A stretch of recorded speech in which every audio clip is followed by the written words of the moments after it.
오늘의 말씀은 요한복음 20장 21절 22절 말씀입니다. 예수께서 또 이르시되 너희에게 평강이 있을지어다. 아버지께서 나를 보내신 것 같이 나도 너희를 보내노라. 이 말씀을 하시고 그들을 향하사 숨을 내쉬며 이르시되 성령을 받으라. 아멘.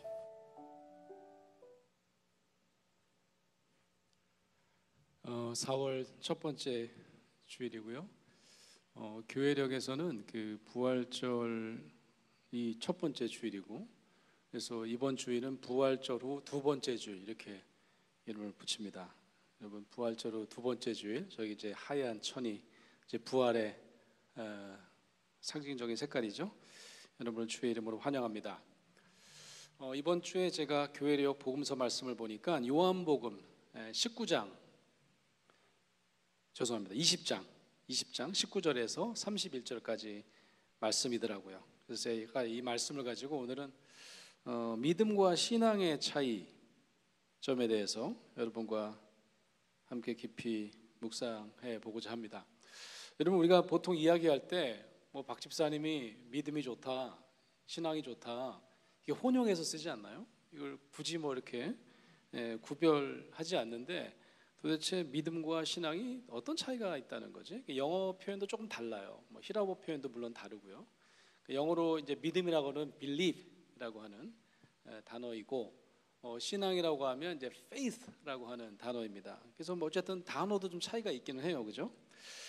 21세기 이 세계 기독교, 이 지구상의 모든 나라들의 기독교의 판도가 이전 세기, 20세기나 19세기에 비해서 아주 딴판이 되었습니다.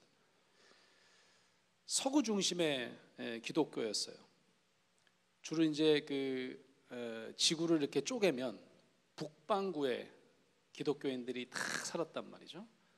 주로 이제 유럽이나 아메리카에 많이 윗부분에 살았는데, 지금 어떻게 바뀌었냐면 지구의 남반구, 그래서 이걸 이제 글로벌 사우스라고 하는데, 이 남반구, 이 아시아로 이 세계 기독교의 중심이 극적으로 이동하고 있다. 숫자적으로만 봐도 20세기에는 기독교인들의 90%가 제가 좀 전에 얘기한 북반구, 유럽이랑 아메리카에 살았대요. 북미에 살았대요. 근데 지금은 어떻습니까? 지금은 한 세계 기독교 60%가 기독교인들이 아시아와 아프리카 그리고 남미에 살고 있다는 거죠. 이 통계학자들은요, 이제 한 2년 정도 뒤면 2025년에는 이 숫자가 거의 한 70%가 넘을 거다. 그러니까 세계 기독교 인구의 70%가 이제 북반구가 아니라 남반구에 살게 될 거라고 예상하고 있습니다. 이유가 뭘까요? 미국 하버드 신학대학원에서 평생을 가르쳤던 신학자 이 하비 콕스라고 하는 교수가 있는데요. 이분이 이제 은퇴하면서 책을 한 권 씁니다. Future of Faith라고, 이게 신앙의 미래라고 하는 책을 쓰는데, 이분이 이제 평생 가르쳤던 걸 정리했던 책인 것 같아요. 그 이유를 이 책에서 이렇게 소개하고 있습니다. 인도나 아프리카나, 그리고 이분이 한국도 얘기해요. 한국에서 그리스도인이 된다는 것은 그리스인처럼 혹은 로마인처럼 그리스도인이 되는 것을 뜻하지 않는다, 이렇게 얘기를 해요. 예를 들면 어떤 특정 교리를 믿는 것이 이 남반구의 크리스찬들에게는 그렇게 중요하지 않대요. 오히려 이 남반구의 그리스도인들은 소위 탈교리적, 교리를 벗어난 그리스도인이 될 수 있음을 뜻한다, 이렇게 설명하고 있습니다. 그간 이 서구의 기독교인들은 이 그리스 철학의 상속자로서 이 기독교의 교리를 세우는 일에 매진해 왔다는 거예요. 예수 그리스도가 어떤 분이신지, 신이신지 인간이신지, 그의 속성에 대한 어떤 형이상학적인 논쟁점을 가지고 거의 1000년 이상 집착했던 것과는 달리, 이 비서구권, 이 남반구에 있는 그리스도인들은 이런 교리보다 더 중요한 복음의 힘을 깨달았다는 겁니다. 왜 가난과 굶주림이 아직도 하나님이 만드신 이 새 세상에 만연하는지, 혹은 왜 하나님의 공의가 이 땅에 강같이 흐르지 않는 것인지, 이런 실천적인 질문을 해결하는데 더욱 몰두했다는 것입니다. 이것을 콕스 교수는 believe, 믿음보다 faith, 신앙에 가깝다 이렇게 표현했던 거죠. 오늘 요한복음 20장 말씀은 예수께서 이 십자가에 달리신 후에 매장되시고 그리고 안식일 후, 그러니까 우리 따지면 주일날 아침이에요. 새벽부터 일찍이 막달라 마리아가 무덤에 가보니까 이 무덤을 막고 있던 돌이 옮겨진 것을 발견하는 순간부터 기록하고 있습니다. 깜짝 놀라겠죠, 그죠? 바로 이 사실을 막 달려가서 두 명의 제자에게 전달하는 장면이 나옵니다. 이 두 명이 누굴까요? 우리 잘 아는 시몬 베드로와 이렇게 표현이 되어 있습니다. 예수께서 사랑하시던 그 다른 제자. 이건 요한복음에만 등장하는 독특한 표현입니다. 예수께서 사랑하시던 그 다른 제자. 학자들은 의견이 분분해요. 이 예수께서 사랑하시던 그 다른 제자가 여성이었을 가능성이 있다. 그러니까 이름을 밝히지 않았다. 그래서 여기 보면 요한복음에 보면 예수님의 이렇게 뭐 품에 이렇게 안겨 있는 장면도 나오는데 여성이지 않을까 이런 추측도 해요. 근데 전통적으로는 이 예수께서 사랑하시던 제자는 요한복음을 저술한 요한 자신이다. 이렇게 자기가 쓸 때 자기 이름 대신 예수께서 특별히 사랑하시던 나 뭐 이렇게 쓴 거죠. 뭐 이런 어떤 주장이 제일 이제 설득력 있게 얘기를 많이 하는데 요한이라고 한번 우리 생각해 보자고요. 논란이 두 제자가 함께 다름질을 막 시작합니다. 예수님이 없어지신 것 같다 그러니까 누가 더 빨리 도착할까요? 예수께서 사랑하시던 다른 제자가 좀 더 건강했나 봐. 베드로보다 더 빨리 무덤에 도착합니다. 그렇지만 무덤 안에 들어가지는 않아요. 그래서 늦게 도착한 베드로가 먼저 무덤 안으로 들어갑니다. 그런 다음에 예수님을 덮었던 이 세마포가 그냥 예수님 없이 있는 걸 보아요. 그리고 머리를 쌌던 수건도 있는데 저 구석에 있는 것을 발견합니다. 8절에 보면 이렇게 기록되어 있어요. 그때야 무덤에 먼저 갔던 그 다른 제자도 요한이라고 한다면 요한도 들어가 보고 믿더라. 들어가 보고 믿더라 이렇게 되어 있어요. 오늘 우리는 이 부활하신 예수님을 처음 발견하고 그리고 나중에 부활하신 예수님을 만나는 제자들의 이야기를 찬찬히 묵상하면서 그들의 믿음에 대한 객관적인 평가를 해보려고 합니다. 그 20장을 보면요, 이름이 명확하게 명시된 등장인물이 요한까지 치면 적어도 4명 등장합니다. 첫 번째는 막달라 마리아, 그리고 베드로, 그리고 예수께서 사랑하시던 그 제자 요한이라고 치자고요. 그리고 뒷부분에 가면 디두모라고 불리는 제자 도마가 등장합니다. 이 4명 중 누구의 믿음이 제일 훌륭한지 우리 함께 점수를 한번 매겨보시죠. 우리가 무슨 근거로 제자들과 막달라 마리아의 믿음을 평가할 수 있을까요? 근거가 하나 있어요. 29절에 보면 예수께서 이렇게 말씀하십니다. 보지 못하고 믿는 자들은 복되도다 하시리라. 이런 말씀이 나와요. 그렇다면 요한복음 20장 이야기에서 보지 않고도 믿었던 이들이 과연 있었는지 확인해 보시죠. 아까 8절에 예수께서 사랑하시던 제자 요한이 먼저 도착했지만 웬일인지 두려움 때문인가 보죠. 무덤 안에 들어가지를 못했다고 했습니다. 그죠? 나중에 도착한 베드로가 무덤 안으로 들어간 연후에 그때야 들어가서 눈으로 확인하고 보고 믿었다라고 기록합니다. 그럼 그 예수님의 그 뭘 믿었다는 거죠? 이 요한복음의 해설을 보면 예수께서 사랑하셨던 제자가 뭘 믿었는지를 이렇게 얘기를 해요. 예수님이 부활하셨구나 이걸 믿은 게 아니에요. 예수님이 없어졌다는 사실을 믿은 겁니다. 그걸 어떻게 할 수 있냐면 다음 절 9절에 이런 설명까지 나와 있어요. 그들은 다 포함한 거예요. 제자들은 성경에 그가 예수님입니다. 죽은 자 가운데서 다시 살아나야 하리라 하신 말씀을 알지 못하더라. 아직까지 기억하지 못하는 거예요. 예수님이 없어졌다고 부활하셨다 이렇게 생각한 게 아니라 진짜 예수님이 없어지셨네 라고 그걸 믿은 거죠. 여러분 일반적으로 우리가 믿는다, 믿음이라고 하면 정의를 여러분 어떻게 내리시겠습니까? 정의를 우리가 흔히 내릴 때 누군가 말을 해요. 말씀을 해요. 근데 그거를 실제로 진짜 일어날 거야 라고 의심하지 않는 것을 믿음이라고 합니다. 그죠? 그러니까 가끔 이제 이 어린아이들에게도 이런 믿음이 필요하잖아요. 예를 들면 처음 자전거를 배우는 자녀를 엄마 아빠가 이제 훈련을 시킵니다. 근데 이제 아이에게 뭐라 그래요? 걱정하지 마. 앞에만 봐. 뒤에서 엄마 아빠가 잡고 있을게. 이 말을 믿어. 이렇게 얘기를 할 거 아니겠어요, 그죠?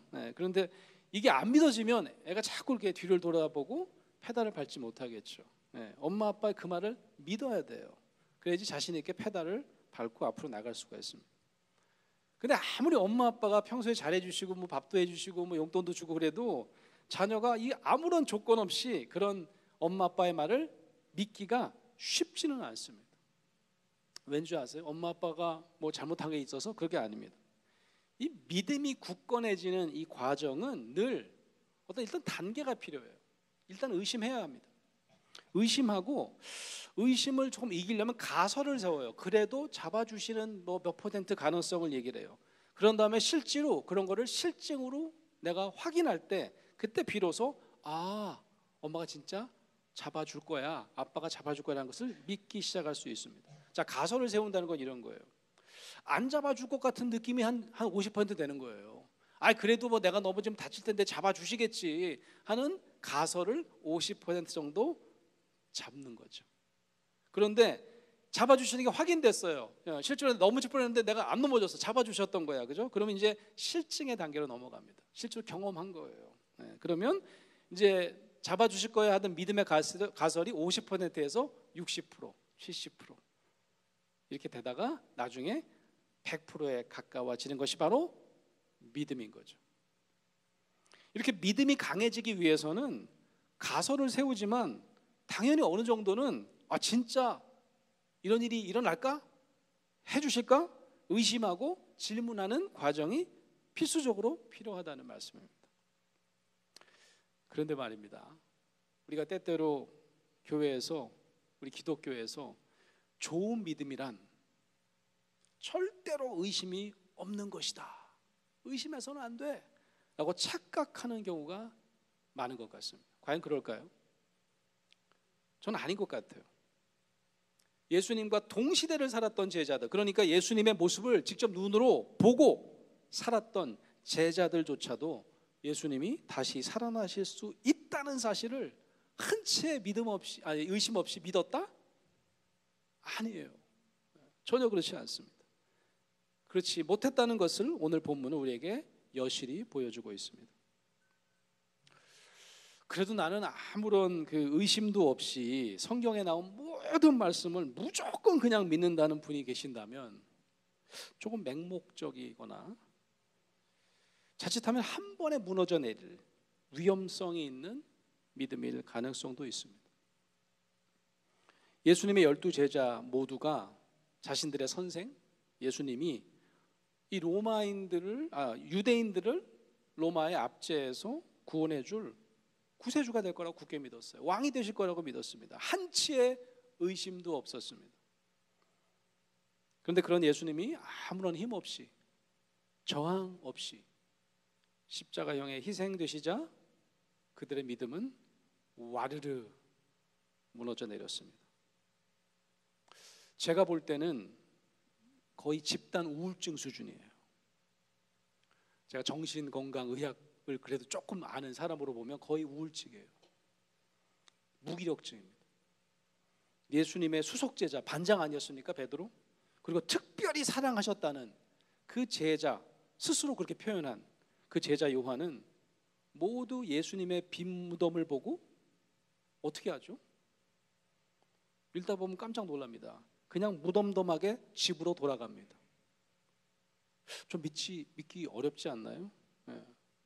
너무 무기력해 보이지 않나요? 예수님의 행방에 대해서 걱정하는 장면이 좀 나와야 되잖아요. 이게 어떻게 된 일이지? 뭐 그러든지 예수님이 다시 살아나신 것 아닐까? 부활의 가능성을 좀 타진하거나 아니면 좀 확신하는 이런 장면이 전혀 없습니다. 저는 그냥 멘붕 상태였다 이렇게 해야 맞을 것 같아요. 참 실망스럽습니다. 하지만 막달라 마리아는 조금 달랐어요.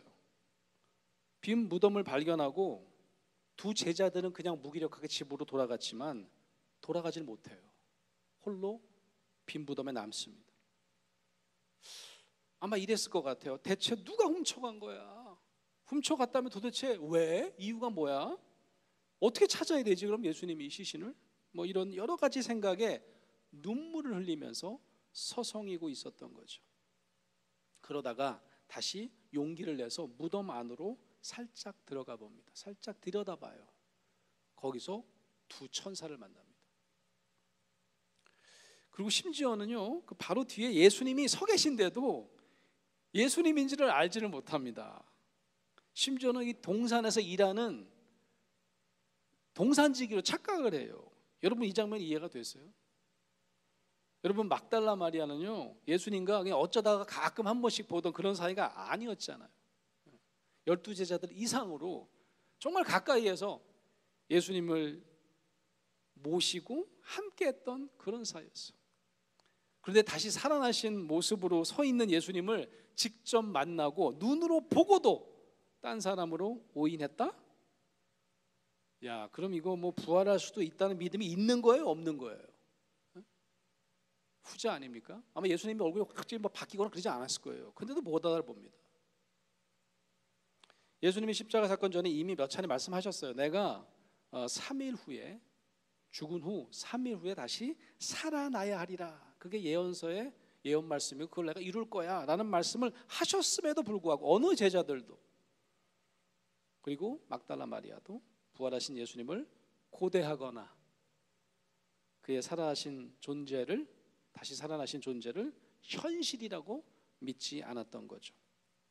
여러분, 이들의 믿음의 점수를 한번 매겨보시죠.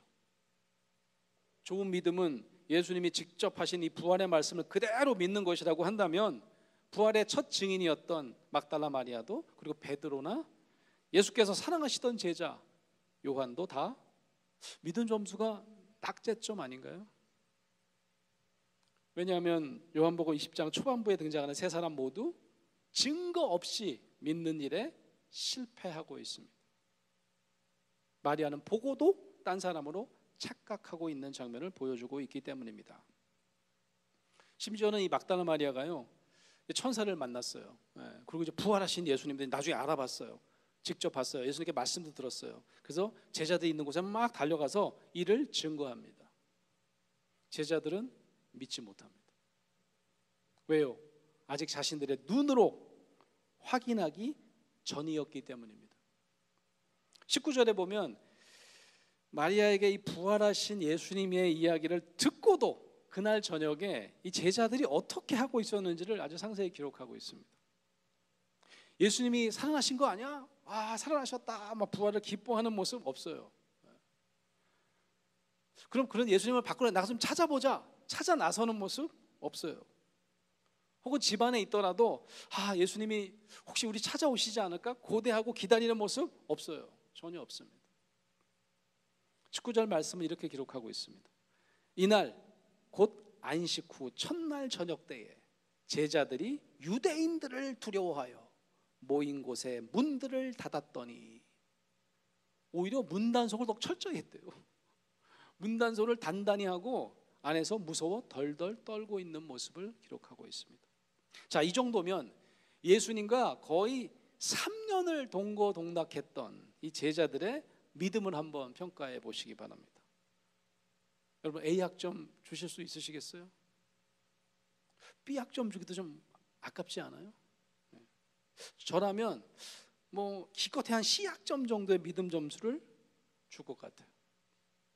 C학점을 받을 수밖에 없는 제자들, 그리고 기쁨이나 기대감보다는 오히려 두려움에 휩싸여 있는 이 나약한 제자들에게 예수님은 직접 찾아오십니다. 19절, 예수께서 오사 가운데 서서 이르시되, 보기 좋게 무리의 가운데 딱 서십니다. 너에게 평강이 있을지어다. 이 말씀을 하시고 손과 옆구리를 보여주세요. 손과 옆구리를 보이시니 제자들이 주를 보고, 성경에 그런 말씀 없지만 제가 한번 붙여볼게요. 그때서야 기뻐하더라.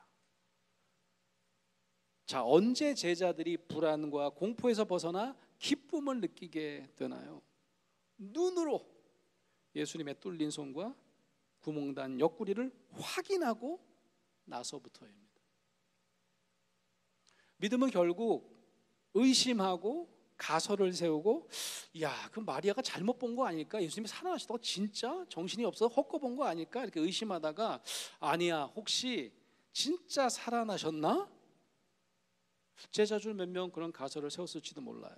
그러다 제자들은 확실히 자신의 눈으로 보고 손으로 만진 이후에야 진짜 부활하신 예수님을 비로소 믿게 된 것입니다. 요한복음 20장 뒷부분에 보면 부활 이후에 예수님을 만난 제자들 중에서 정말 제가 볼 땐 너무 억울할 것 같아요. 정말 억울한 제자 한 명이 소개되어 있습니다. 바로 우리가 흔히 12제자 중에서 의심 많은 제자, 이렇게 별명을 붙이는 도마입니다. 제가 미국에 가서 유학을 했을 때 그 미국 사람들 똑같이 다우팅 토마스, 의심하는 도마, 이렇게 부르더라고, 도마를요. 예수님이 부활하신 날 저녁 제자들 앞에 가운데 딱 쓰셔서 이렇게 보여주셨을 때 처음으로 손과 옆구리를 보여주시면서 만났던 제자 무리들 중에 도마만 없었어요. 도마만 빠져 있었습니다. 그러니까 나중에 그 제자들이, 예수님을 만났던 제자들이 도마에게 전달했겠죠. 도마야, 우리가 봤어. 우리가 살아나신 예수님을 봤어. 이렇게 말하자 도마는 뭐라고 그러죠? 내가 예수님의 손의 못자국을 직접 보고 내 손가락을 넣어보고 또 옆구리를 내가 만져보지 않으면 날 믿지 않을래, 이렇게 얘기했던 거예요. 이 말 때문에 결국 현재 우리는 그의 별명을 다우팅 토마스, 의심 많은 도마라고 부르게 된 것입니다. 그런데 한번 생각해 보세요. 도마 입장에서 진짜 억울할 것 같아요. 미리 예수님을 만났던 제자들도 다 똑같았어요. 예수님이 보여주신 손과 옆구리를 보고서 믿은 것이지, 아니 막달라 마리아가 말로 전달했을 때도 아무도 안 믿었잖아요. 믿지 못하고 덜덜덜 숨어 있었던 제자들이었던 것을 감안하면 제자들 누구 하나 할 것 없이 믿음 없기는 피장파장, 도찐 개찐인 거죠. 여기서 우리는 좀 중요한 질문 하나를 던져야 된다고 저는 생각해요. 의심과 믿음은 분명히 반대말입니다. 그렇죠? 의심이 있으면 믿는 게 아니잖아. 그 의심이 있으면 굳거나 믿음이 없다는 것은 분명히 맞는 말인 것 같은데, 의심이 신앙과도 반대말일까요? 오랜 기독교 전통에서 이런 의심은 불신앙과 동의어처럼 쓰였던 것이 사실입니다. 그래서 누군가가 믿음의 내용에 대해서 조그만한 의심이라도 가지면 그의 신앙은 부정적으로 평가되고, 의심하는 마음을 좀 적극적으로 내가 표현을 하면 신앙 없어, 불신앙으로 정죄당하기까지 했습니다. 그래서 도마는 아까 말씀드린 것처럼 억울하게도 의심의 대명사로 쓰이고 불신앙의 사도로 오해받게 된 것입니다. 하지만 그렇게 따지면 제가 말씀드린 것처럼 오늘 요한복음 20장에 등장하는 모든 부활의 증인들이 다 의심의 사람들이었습니다. 눈으로 보고 손으로 만지기 전에는 전혀 믿지 않았던 그런 사람들이었습니다. 저는 오히려 이 의심은 신앙을 굳건하게 하는데, 체계적으로 갖추게 되는데 매우 필수적인 요소라고 생각합니다.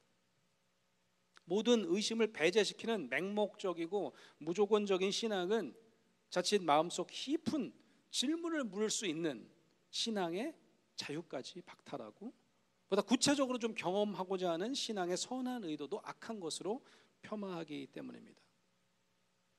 지금도 살아있는 미국의 대표적인 종교 사상가가 있는데요, 이분은 하버드 대학이나 프린스턴 대학에서 가르쳤던 코넬 웨스트라고 하는 흑인 종교학자입니다. 그가 무슨 말을 자주 했냐면, 십자가와 부활에 대한 승리주의에 대해서 비판한 적이 있어요. 이 승리주의라는 게 과연 뭘까요? 무엇을 이 웨스트 교수는 승리주의라고 했을까요? 십자가와 부활에 대한 메시지는 자칫 죽음을 이긴 예수 그리스도의 승리를 지나치게 강조하면서 아직 고통 중에 있는 많은 사람들이 자신의 승리에 대해서 적지 않은 의심을 가지고 좌절에 빠져 있는 것을 전혀 용납하지 못한다는 것입니다. 웨스트 교수는 너무 성급하게 부활의 승리로 나아가지 말아야 한다고 권고합니다. 자꾸 부활하신 예수님의 승리만이 강조되면 우리가 가진 질문이나 의심의 목소리를 억압하기 시작합니다. 그래서 고난 중에 있는 사람들이 아직 난 믿지 못하겠어 라고 할지라도 무조건 부활 승리를 믿으라는 메시지로 손쉽게 대처해 버리게 되더라는 거죠. 그러면 결국 복음은 그들에게는 값싼 위로로 전락하고 만다는 것입니다. 우리 주위에 아직도 새로운 생명이나 즉 부활로 나아가지 못하는 이들이 있다면 예수님을 더욱 구체적으로 경험하고 자신의 삶으로 실존적으로 영접하기 위해서 생기는 어떤 의심이나 질문도 허용돼야 돼요. 오히려 그런 걸 품을 수 있어야 한다는 것입니다. 저는 이 신앙의 성숙이란 의심과 질문이 제로 상태로 없어지는 것이 아니라고 생각해요. 사실은 질문이 더욱 성숙해지는 것이고 질문이 더욱 구체화되는 것입니다. 제가 속한 대학에 이제 학과장을 신학과 학부학생 학과장을 맡았을 때 일인데요. 한참 전입니다. 한 15년도 더 된 것 같아요. 그때만 해도 이제 학생 수가 좀 많아서 지금은 이제 같이 하는데 대학원과 학부를 나눠서 체프를 했어요. 일주일에 한 번씩 체프를 합니다. 수요일 날 체프를 하는데 체프 강사를 이제 모시는 섭외하는 일이 이제 학과장이 해야 될 일이에요. 근데 어느 날 이제 그 학장님이 자기가 좀 누구 추천하겠다 그래서 그러시라고 이제 설교 강사로 오셨는데 이분이 좀 부흥사시더라고요. 근데 연세대학교를 나오신 분이에요. 근데 이제 이분이 다른 과 신학과가 아니라 다른 과를 나오신 분인데 자기가 학교 다닐 때도 신학과 체프를 참석했대요. 신학과에서 이제 매주 체프를 하니까 대강당에서도 체프를 하거든요. 연세대학교 학생 무조건 체프를 일주일에 한 번씩 들어야 되는데 그 2번 드린 거 이분이 신고대 와서 신학과 체프를 드렸는데 그때 참 은혜가 안 됐다는 얘기를 하시는 거예요. 그 이유가 아니 설교를 아무리 해도 이 신학생들이 아멘은 안 하더라는 거예요. 믿습니까? 그래도 가만히 있고 말이죠. 그러니까 이제 내가 오늘 좀 마음 잡고 왔대요. 한번 내가 연습을 시켜야 되겠다 이 신학생들한테. 그러면 이제 한번 내가 믿습니까? 한번 아멘 한번 해보라고. 믿습니까? 그랬더니 가만히 있어요 학생들이. 그러니까 아니 왜 한번 해보시라니까. 믿습니까? 했더니 이제 애들이 한두 명이 아멘 하기 더 크게 말해갖고 이제 믿습니까? 아멘을 한 뭐 10번 20번을 막 연습을 시키더라고요. 와 막 너무 화가 나갖고 저는 그제 15년 전이니까 제가 아주 젊고 혈기가 왕성했을 때라고 생각을 해주시고 화가 막 나가지고 학장님한테 제가 찾아갔어요. 아니 뭐 이런 목사님을 섭외를 하셔가지고 이게 뭐 하는 거냐 그랬더니 그 학장님이 그러시는 거예요. 아니 뭐 재밌게 설교 잘하시던데 왜 그러냐. 그래서 내가 아니 너무 화가 난다 나는. 그랬더니 이게 뭐 화가 날 일이냐고 또 저한테 그러시는 거예요. 그래서 나는 이렇게 화가 나지 이렇게. 네.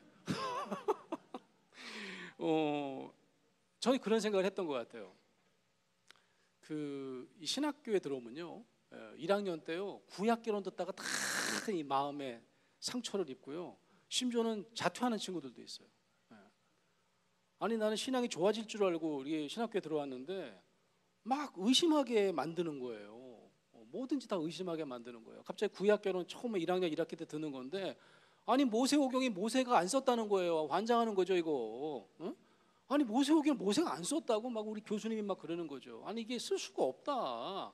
모세오경이 처음에 이제 쓰여진 시기는 이제 학자들이 추측하기는 바벨론 포로 시기 때 썼는데 그래서 이스라엘 민족이 우리가 얼마나 하나님께 선택받은 민족인가를 가르치기 위해서 썼던 책이 토라 이 5가지 책인데 어떻게 모세 죽은 한참 후에 저술된 건데 어떻게 모세가 쓸 수가 있냐 뭐 이런 얘기를 하면 상처를 입는 거죠. 나 무조건 믿어야 되는데 말이죠. 그래갖고 교회를 떠나는. 제가 믿습니까? 하면 무조건 아멘 하는 걸 막 시키는 게 저게 마음이 언짢았던 이유는 어떻게 믿는지가 훨씬 더 중요하다는 거죠. 믿지 못하는 사람에게 어떻게 믿게 할지가 훨씬 더 중요한 신학생들의 자세이고 그래서 이제 의심하는 태도를 먼저 가지면서 좀 더 굳건한 믿음을 신앙을 갖도록 하는 거죠. 예수님께서요 도마 야단치는 것 같지만 잘 읽어보면요 도마를 야단치지 않습니다. 눈으로 그리고 손으로 자신의 손바닥과 옆구리를 확인하려고 하는 도마를 절대로 물리치지 않아요. 허용하십니다. 직접 넣어보라고 하십니다. 그리고 나서 이렇게 얘기하시는 거예요. 믿음 없는 자가 되지 말고 믿는 자가 되라. 저는 이 말씀이 앞으로 절대 의심하지 말라는 말씀으로 이해되지 않았어요. 차라리 빨리 확인하고 이제 나의 모습을 보지 못하더라도 평생 신앙의 사람으로 살라는 권고의 말씀으로 읽힙니다. 기독교 역사는 이 의심 많던 도마가 예수님 승천 이후에 가장 먼 곳 아시아 인도 지역까지 가서 평생 순교하다가 결국 인도인들의 죽창에 찔려서 그곳에서 순교했다고 전해지고 있습니다. 지금도 인도 교회는 7월 1일을 도마 순교의 날로 지킨다고 합니다. 예수님의 부활을 눈으로 손으로 확인하고 나서야 믿었던 도마가 어떻게 홀로 그 먼 아시아 타국에서 순교자의 삶을 살 수 있었을까요? 신앙은 믿음의 내용을 세상에 전하는 실천을 동반합니다. 저는 믿음은 마치 우리가 노트 필기하는 것과 같다면 신앙은 이 세상이라고 하는 스크린에 우리가 이렇게 프로젝션 하는 거 있잖아요. 영상하는 거.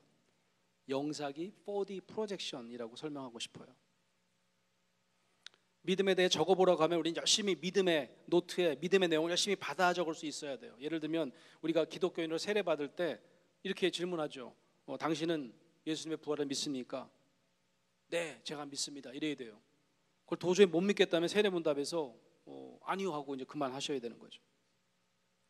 믿음은 나와 하나님과 예수님의 관계의 문제 2차원이라고 한다면 신앙은 이것보다 훨씬 더 입체적인 4차원을 가지고 있습니다. 왜냐하면 신앙은 그런 부활에 대한 믿음을 나를 둘러싼 온 세상에 프로젝션하는 일이기 때문입니다. 내 가족과 내 이웃에 그리고 내가 속한 공동체에 부활의 메시지가 전달되고 그 힘을 느낄 수 있도록 애써야 하는 것입니다. 그래야 믿음을 넘어 신앙의 사람이 됩니다. 예수님은 이 땅을 떠나시기 전에 이 눈으로 보고 손으로 만져야 비로소 믿는 제자들을 100% 신뢰하기가 저는 쉽지 않았을 것 같아요.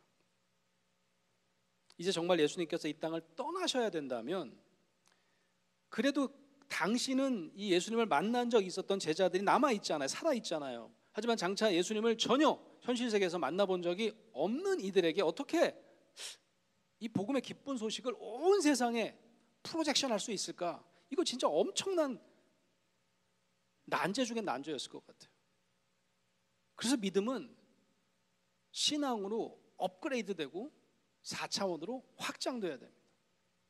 예수님께서 제자들에게 원하는 신앙은 예수님께서 몸으로 부활하셨다는 사실을 믿는 그 믿음과는 전적으로 다른 것입니다. 이런 어떤 고차원의 신앙을 위해서 오늘 요한복음 20장 본문은 예수님께서 귀중한 선물을 남기시는 장면을 지속적으로 보여주고 있습니다. 첫 번째 안식 후 첫날 저녁에 제자들이 막 벌벌벌 떨고 있으니까 뭐라고 그러시죠? 평강이 있을지어다. 축복하신 후에 자신의 손과 옆구리를 보여주시고 어떤 당부의 말씀을 하는지 아십니까?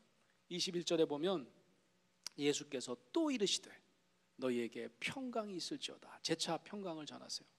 그러고 나서 이렇게 말씀하십니다. 아버지께서 하나님 아버지께서 나를 보내신 것 같이 나도 너희를 보내노라. 세상에 보낸대요. 이 말씀을 하시고 그들을 향해 숨을 내쉬며 이르시되 성령을 받으라. 이제 그저 믿음이 아닌 신앙의 사람은 바로 예수님의 숨, 성령을 받은 사람입니다. 이 땅을 떠나시면서 의심 많던 도마에게 원하셨던 모습, 즉 보지도 않고 믿는 사람이란 바로 성령에 이끌려 세상으로 나가는 신앙의 사람인 거죠. 예수님의 숨, 성령이 예수님이 없으신 세상에 우리를 신앙으로 이끄는 원동력인 것입니다. 요한복음 20장은 제자뿐 아니라 우리에게도 단순한 믿음을 넘어 이 세상을 향한 신앙의 사람으로 살기를 결단하도록 원하시는 예수님의 초대장입니다. 요한복음 20장을 드라마 바이블로 함께 묵상하시겠습니다. 제20장 안식 후 첫날 일찍이 아직 어두울 때에 막달라 마리아가 무덤에 와서 돌이 무덤에서 옮겨진 것을 보고 시몬 베드로와 예수께서 사랑하시던 그 다른 제자에게 달려가서 말하되 사람들이 주님을 무덤에서 가져다가 어디 두었는지 우리가 알지 못하겠다. 베드로와 그 다른 제자가 나가서 무덤으로 갈새 둘이 같이 다름질하더니 그 다른 제자가 베드로보다 더 빨리 달려가서 먼저 무덤에 이르러 구부려 세마포 놓인 것을 보았으나 들어가지는 아니하였더니 시몬 베드로는 따라와서 무덤에 들어가 보니 세마포가 놓였고 또 머리를 쌌던 수건은 세마포와 함께 놓이지 않고 딴 곳에 쌌던 대로 놓여 있더라. 그때에야 무덤에 먼저 갔던 그 다른 제자도 들어가 보고 믿더라. 그들은 성경에 그가 죽은 자 가운데서 다시 살아나야 하리라 하신 말씀을 아직 알지 못하더라. 이에 두 제자가 자기들의 집으로 돌아가니라. 마리아는 무덤 밖에 서서 울고 있더니 울면서 구부려 무덤 안을 들여다보니 흰옷 입은 두 천사가 예수의 시체니었던 곳에 하나는 머리편에 하나는 발편에 앉았더라. 여자여, 어찌하여 우느냐? 사람들이 내 주님을 옮겨다가 어디 두었는지 내가 알지 못함이이다. 이 말을 하고 뒤로 돌이켜 예수께서 서 계신 것을 보았으나 예수이신 줄은 알지 못하더라. 여자여, 어찌하여 울며 누구를 찾느냐? 마리아는 그가 동산지기인 줄 알고 이르되 주여, 당신이 옮겼거든 어디 두었는지 내게 이루소서. 그리하면 내가 가져가리이다. 마리아야. 마리아가 돌이켜 히브리 말로 라보니, 이는 선생님이라는 말이라. 나를 붙들지 말라. 내가 아직 아버지께로 올라가지 아니하였노라. 너는 내 형제들에게 가서 이르되 내가 내 아버지 곧 너희 아버지 내 하나님 곧 너희 하나님께로 올라간다 하라. 막달라 마리아가 가서 제자들에게 내가 주를 보았다 하고 또 주께서 자기에게 이렇게 말씀하셨다 이르니라. 이날 곧 안식 후 첫날 저녁 때에 제자들이 유대인들을 두려워하여 모인 곳의 문들을 닫았더니 예수께서 오사 가운데 서서 이르시되 너희에게 평강이 있을지어다. 이 말씀을 하시고 손과 옆구리를 보이시니 제자들이 주를 보고 기뻐하더라. 너희에게 평강이 있을지어다. 아버지께서 나를 보내신 것 같이 나도 너희를 보내노라. 이 말씀을 하시고 그들을 향하사 숨을 내쉬며 이르시되 성령을 받으라. 너희가 누구의 죄든지 사하면 사하여 질 것이요 누구의 죄든지 그대로 두면 그대로 있으리라. 12 제자 중에 하나로서 디드모라 불리는 도마는 예수께서 오셨을 때에 함께 있지 아니한지라. 다른 제자들이 그에게 이르되 우리가 주를 보았노라. 도마가 이르되 내가 그의 손에 못자국을 보며 내 손가락을 그 못자국에 넣으며 내 손을 그 옆구리에 넣어보지 않고는 믿지 아니하겠노라.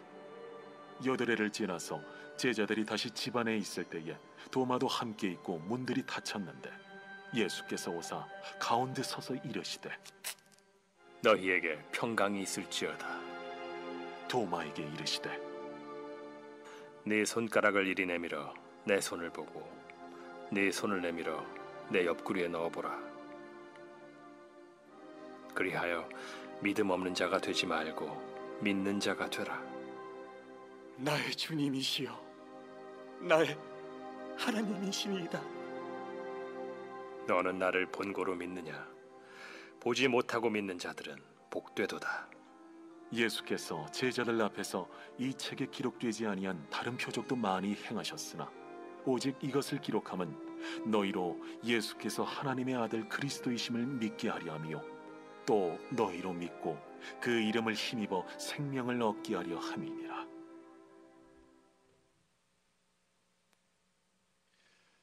사랑하는 성도 여러분, 부활 신앙이란 무엇일까요?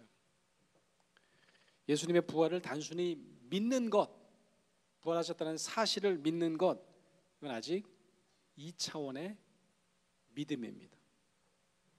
예수님의 숨, 성령을 받아 정말 신바람 나게 세상을 향해 나아가는 것이 바로 4차원의 신앙입니다. 베드로나 요한처럼 그리고 도마처럼 말입니다. 우리 말 중에 이 신바람이라는 말이 있잖아요. 이 신바람이 신이 주시는 바람인데, 야, 이거 예수님이 주신 숨, 이 성령의 한글 표현 같이 전 느껴져요. 저 여러분이 우리 모두가 예수님이 주신 숨, 그런 신바람이 넘쳐서 세상으로 나가 생명을 모르는 사람들에게 새 생명을 증거하고 나누는 신앙의 사람으로 살기를 주의 이름으로 축원합니다.